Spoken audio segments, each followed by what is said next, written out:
Hello party people, it is Will Pemble. I am out in the yard today doing some calculations and measurements for a thing I'm probably never going to do. But what I've got here is some measuring tape and tubes and a little bit of, I got some pink paint over there, duct tape, because duct tape. What I want to figure out today is how fast is the cart going, exactly how fast is the cart going right when it gets to the bottom of that first drop, that first long straight drop. Because if I know how fast the cart is going at the bottom of that first long straight drop, and then I also know what the mass of the cart is going to be, also something that is calculatable, I can figure out if the cart would have enough energy to make its way all the way through a loop before it went on to continue into the helix. And so that is my question. I've been noodling around with clothoid loops, doing calculations and figuring out the best, simplest way to build one, and I cannot get the idea out of my head. So I am not promising that I'm going to build a loop into this roller coaster, but let's at least take it the next step. It never hurts to ask some questions and learn some new information. So that's what we're going to do today. We're just going to figure out exactly how fast the cart is going right there. That's what we're doing. That's the first drop of the coaster here. It goes really, really straight down the hill, and that's where the thing picks up all the speed that it needs, frankly, a little bit more speed than it needs to complete its way through the course.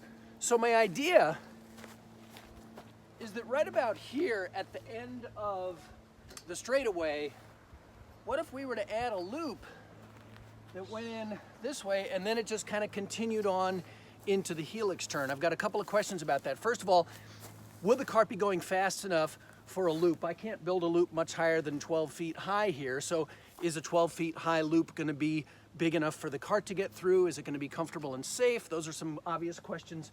The next question is, when it exits the loop, is the cart still going to be going fast enough to make it all the way around and back up to the top of the helix right here?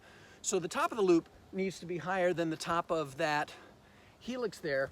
Do we have the rest of the track designed so that we can get that much energy out of it? It still goes pretty fast when it gets up to here, and if it was just crawling along when it got up to there, the next hill at the end of the truss there, at the end of the bridge, it would give it enough speed to make it back to the start. So those are kind of the things that I'm thinking with and noodling here.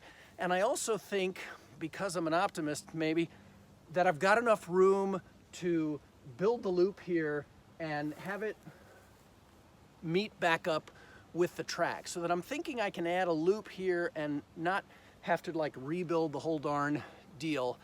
And the only way to know it for sure is to just kind of start doing some math and thinking about it. Again, I'm not promising I'm going to do it. It would be really expensive and take a lot of time. So I'm just doing an experiment, a thought experiment for now, and I'd love you to help me. So please comment below, tell me your suggestions. Why do you think it can work? How can we make it better?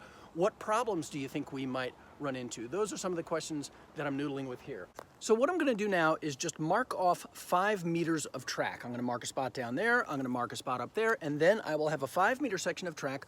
I'll run the cart down the track a couple of times and then do some time, speed, distance calculations, and then I will know exactly how many meters per second the cart is going when it reaches our hypothetical entry to the loop. So that's the next part of this right now. Easy peasy, right?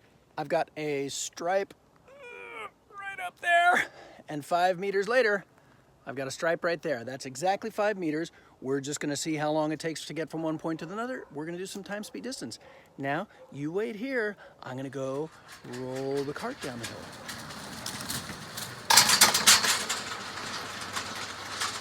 See how awesome my little chain grabby-on-y feeder into the roller coaster chain lift thing worked? Pretty nice, huh?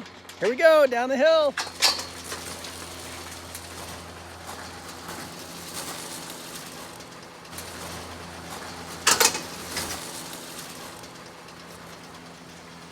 Now I know it took about 6.58 seconds for the cart to pass over that 5-meter section of track. 5 meters divided by 0.658 seconds comes to about 7.6 meters per second. So now we know how fast the cart is going to be going when it enters our loop. The next step in the equation is to figure out how much energy that speed combined with the mass of the cart is going to produce for us. Once we figure that out, we'll know whether or not our awesome clothoid loop idea will be able to work, especially since we happen to have quite a bit of fresh tubular steel right here at the house. So, I'm going to do the math a little bit more, give it another think, and then we're going to find out a little bit more about our loop possibilities. We've got some materials, we've got some ideas, we've got some math. Help me with the math. Thank you for helping me bring physics, family, and fun to kids everywhere. I am Will Pembolt, and I'll see you soon.